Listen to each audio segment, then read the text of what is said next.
Hello, welcome back to my YouTube channel. ಜೇನುತುಪ್ಪ ಅಂತ ಅಂದರೆ ಯಾರಿಗೆಲ್ಲ ಇಷ್ಟ ಇಲ್ಲ? ನನಗಂತೂ ತುಂಬ ಇಷ್ಟ. ಅದೇ ಥರ ನಮ್ಮನೆಗೆ ಇವತ್ತು ಪ್ಯೂರಾಗಿ ಅವಾಗ ತಾನೇ ಮರದಿಂದ ಕಿತ್ಕೊಬಂದಿರುವಂಥ ಜೇನುತುಪ್ಪ ತಂದಿದ್ದರು. ಟೇಸ್ಟ್ ಅಂತೂ ಸಕ್ಕತ್ತಾಗಿತ್ತು. ಈಗಿನ ಕಾಲದಲ್ಲಿ ಪ್ಯೂರಾಗಿರೋ ಜೇನುತುಪ್ಪ ಸಿಗುತ್ತೆ ಅನ್ನೋದೇ ಡೌಟು. ಯಾಕಂದರೆ ನಾವು ನೋಡ್ತಿರುವಂತಹ ಎಲ್ಲದರಲ್ಲೂ ಒಂದಲ್ಲ ಒಂದು ಕೆಮಿಕಲ್ಸ್ ಇದ್ದೇ ಇರುತ್ತೆ. ಅಂಥದ್ರಲ್ಲಿ ಅವಾಗ ತಾನೇ ಫ್ರೆಶ್ ಆಗಿರುತ್ತೆ ಅಂದರೆ ನಂಬೋದೇ ಕಷ್ಟ. ಸರಿ, ಇನ್ನೇನು ತಡ ಅಂತ ಅಂದ್ಕೊಂಡು ನೆಕ್ಸ್ಟ್ ನಾನು ಮತ್ತು ನಮ್ಮ ತಂಗಿ ಇಬ್ಬರು ಸೇರಿಕೊಂಡು ಡ್ರೈ ಫ್ರೂಟ್ಸಿಂದ ಏನಾದರೂ ಕ್ವಿಕ್ಕಾಗಿ ವಿತಿನ್ 10 ಮಿನಿಟ್ಸ್ ಮಾಡುವಂತಹ ರೆಸಿಪಿ ಮಾಡೋಣ ಅಂತ ಅಂದ್ಕೊಂಡ್ವಿ. ನನಗೆ ತಲೆಗೆ ಬಂದಿದ್ದು ಡ್ರೈ ಫ್ರೂಟ್ಸ್ ಲಡ್ಡು. ಅದಕ್ಕೆ ಬೇಕಾಗಿದ್ದಂತಹ ಇಂಗ್ರೀಡಿಯೆಂಟ್ಸ್ ಏನಂದರೆ, ನಮ್ಮ ಮನೆಯಲ್ಲೇ ಇರುವಂತಹ ಡ್ರೈ ಫ್ರೂಟ್ಸ್ಗಳು: ಬಾದಾಮಿ, ಗೋಡಂಬಿ, ದ್ರಾಕ್ಷಿ ಮತ್ತು ಅಂಜೂರ, ಪಂಪ್ಕಿನ್ ಸೀಡ್ಸ್, ಚಿಯಾ ಸೀಡ್ಸ್, ಮತ್ತು ನಿಮ್ಮ ಮನೇಲಿ ಯಾವ್ಯಾವುದೆಲ್ಲ ಡ್ರೈ ಫ್ರೂಟ್ಸ್ ಮತ್ತು ಸೀಡ್ಸ್ ಎಲ್ಲ ಇರುತ್ತೋ ಅದನ್ನೆಲ್ಲ ನೀವು ಯೂಸ್ ಮಾಡ್ಕೊಬೋದು. ನಮ್ಮ ಮನೇಲಿ ಇದ್ದಿದ್ದಿಷ್ಟು.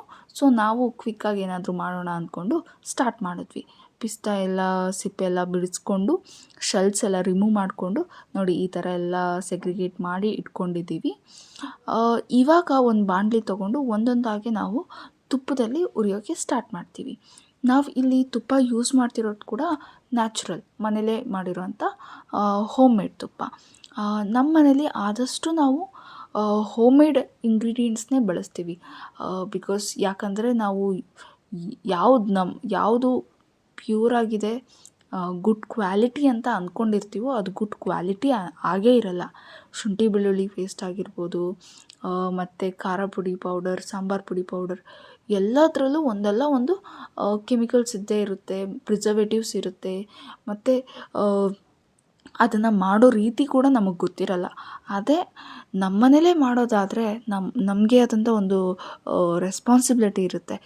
ಇದು ನಮ್ಮನೆ ಕೆಲಸ, ಇದನ್ನು ನಾವು ಅಚ್ಚುಕಟ್ಟಾಗಿ ನೀಟಾಗಿ ಮಾಡಬೇಕು ಅಂತ. ಸೊ ಅದೇ ಥರ ನಾವು ತುಪ್ಪನೂ ಕೂಡ ನಮ್ಮ ಮನೇಲೇ ಮಾಡ್ಕೊತೀವಿ.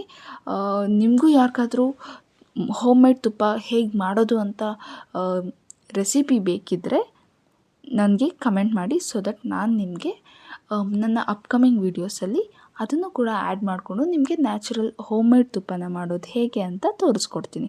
ನೋಡಿ, ಈ ಥರ ಒಂದು ಬಾಣಲಿಗೆ ತುಪ್ಪ ಹಾಕ್ಕೊಂಡು ನಾವು ಸೆಗ್ರಿಗೇಟ್ ಮಾಡಿಟ್ಕೊಂಡಂತಹ ಡ್ರೈ ಫ್ರೂಟ್ಸ್ನೆಲ್ಲ ನಾನಿಲ್ಲಿ ಒಂದು ಮಿನಿಮಮ್ 2 to 5 ಮಿನಿಟ್ಸ್ ಲೋ ಫ್ಲೇಮಲ್ಲಿ ಫ್ರೈ ಮಾಡ್ಕೊತಾ ಇದ್ದೀನಿ. ದ್ರಾಕ್ಷಿ, ಗೋಡಂಬಿ, ಪಿಸ್ತಾ, ಆಲ್ಮಂಡ್ ಮತ್ತು ಅಂಜೂರ ಇವೆಲ್ಲದನ್ನು ನಾವು ತುಪ್ಪದಲ್ಲೇ ಫ್ರೈ ಮಾಡ್ಕೊಂಡ್ವಿ. ಹಾಗೆ ಇದ್ರ ಜೊತೆಗೆ ನಾವು ಎಳ್ಳು ಮತ್ತು ಚಿಯಾ ಸೀಡ್ಸ್ನು ಕೂಡ ಫ್ರೈ ಮಾಡ್ಕೊಂಡ್ವಿ. ಆ್ಯಂಡ್ ಇದು ಬರೀ ಲಡ್ಡು ಅಲ್ಲ, ಇದರಲ್ಲಿ ತುಂಬ ಹೆಲ್ತ್ ಬೆನಿಫಿಟ್ಸ್ ಇದೆ. ನಿಮಗೇನಾದರೂ ಮೆನ್ಸ್ಟ್ರಲ್ ಸೈಕಲ್, ಇರ್ರೆಗ್ಯುಲರ್ ಪೀರಿಯಡ್ಸ್, ಈ ಥರ ಏನಾದರೂ ಪ್ರಾಬ್ಲಮ್ಸ್ ಇದ್ದರೆ, ಮತ್ತು ಬೋನ್ಸ್ ಕೂಡ ಸ್ಟ್ರಾಂಗ್ ಆಗುತ್ತೆ. ನಮಗೆ ಡೈಲಿ ಎನರ್ಜೆಟಿಕ್ ಆಗಿರೋದಕ್ಕೆ ತುಂಬ ಹೆಲ್ಪ್ ಮಾಡುತ್ತೆ. ಇದನ್ನ ಡೈಲಿ ಒಂದು ಲಡ್ಡುನ ಕನ್ಸ್ಯೂಮ್ ಮಾಡಿದ್ರೆ ನಮಗೆ ಡೇ ಫುಲ್ ಆ್ಯಕ್ಟಿವ್ ಆಗಿರ್ತೀವಿ, ಮತ್ತು ಮಂತ್ಲಿ ಕರೆಕ್ಟಾಗಿ ಪೀರಿಯಡ್ಸ್ ಆಗುತ್ತೆ. ನೋಡಿ, ಈ ಥರ ನಾನು ಪೌಡರ್ ಮಾಡಿಕೊಂಡೆ. ತುಂಬ ಸ್ಮೂತ್ ಬೇಡ, ತರಿಯಾಗಿದ್ದರೆ ತುಂಬ ಚೆನ್ನಾಗಿರುತ್ತೆ. ಈ ಥರ ನಾನು ಎಲ್ಲದನ್ನು ಪೌಡರ್ ಮಾಡ್ಕೊಬೇಕು. ನೀವು ಒಟ್ಟಿಗೆ ಆದರೂ ಮಾಡ್ಕೊಬೋದು, ಅಥವಾ ಸೆಪ್ರೇಟಾಗಿ ಪೌಡರ್ ಮಾಡ್ಕೊಬೋದು. ಒಟ್ಟಿಗೆ ಮಾಡಿಕೊಂಡ್ರೆ ಏನಾಗುತ್ತೆ ಅಂದರೆ ಮಿಕ್ಸಿ ಜಾರಲ್ಲೇ ಒಂಥರ ಉಂಡೆ ಥರ ಆಗೋಕ್ಕೆ ಸ್ಟಾರ್ಟ್ ಆಗುತ್ತೆ. ಯಾಕಂದರೆ ಡ್ರೈ ಫ್ರೂಟ್ಸ್, ದ್ರಾಕ್ಷಿ ಎಲ್ಲ ಇರುತ್ತೆ, ಮತ್ತು ನೀವು ಖರ್ಜೂರನೂ ಹಾಕ್ಕೊಂಡಿರ್ತೀರ, ಅಲ್ಲೇ ಕಲಿಸ್ದಂಗೆ ಆಗಿಬಿಡುತ್ತೆ. ಅದ್ರ ಬದಲು ನೀವು ಸೆಪ್ರೇಟಾಗಿ ಒಂದೊಂದನ್ನೇ ನೋಡಿ, ಈ ಥರ ಸೆಪ್ರೇಟಾಗಿ ಎಳ್ಳು ಮತ್ತು ದ್ರಾಕ್ಷಿ, ಗೋಡಂಬಿ ಇವೆಲ್ಲ ಸೆಪ್ರೇಟಾಗಿ ನೀವು ಮಾಡಿಕೊಂಡ್ರೆ ಆಮೇಲೆ ಕಲಿಸೋದಕ್ಕೆ ತುಂಬ ಈಸಿ ಆಗುತ್ತೆ. ನಾವು ಈ ಥರ ಎಲ್ಲ ಸೆಪ್ರೇಟಾಗಿ ಮಾಡ್ಕೊಂಡ್ವಿ. ಮಾಡ್ಕೊಂಡು ನಂತರ ಎಲ್ಲದನ್ನು ಒಟ್ಟಿಗೆ ಮಿಕ್ಸ್ ಮಾಡೋಕ್ಕೆ ಸ್ಟಾರ್ಟ್ ಮಾಡಿದ್ವಿ. ನೀವು ನೋಡ್ತಾ ಇದ್ದೀರಲ್ವ, ಈ ಥರ ಮಿಕ್ಸ್ ಮಾಡ್ಕೊಳ್ಳೋ ಟೈಮಲ್ಲಿ ನಿಮಗೇನಾದರೂ ಕಷ್ಟ ಅನ್ನಿಸ್ತಿದೆ, ಉಂಡೆ ಕಟ್ಟಬೇಕಾದ್ರೆ ತುಂಬ ಗಟ್ಟಿ ಅನ್ನಿಸ್ತಿದೆ ಅನ್ನೋ ಟೈಮಲ್ಲಿ ನೀವು ಇದಕ್ಕೆ ತುಪ್ಪನ ಆ್ಯಡ್ ಮಾಡ್ಕೊಬೋದು.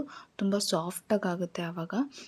ನೀವು ಇದನ್ನು ಮಕ್ಳಿಗೆ ಕೂಡ ಕೊಡ್ಬೋದು, ಡೈಲಿ ಒಂದೊಂದು ಅನ್ನೋ ರೀತಿ ಮಕ್ಳಿಗೆ ಕೂಡ ಕೊಡ್ಬೋದು. ಇವಾಗ ಡ್ರೈ ಫ್ರೂಟ್ಸ್ ಎಲ್ಲ ತಿನ್ನಲ್ಲ, ಜಂಕ್ ಫುಡ್ ತಿಂತಾರೆ ಜಾಸ್ತಿ ಅನ್ನೋ ಟೈಮಲ್ಲಿ ಡ್ರೈ ಫ್ರೂಟ್ಸಿಂದ ಈ ಥರ ನೀವು ಮಾಡಿ ಕೊಡ್ಬೋದು.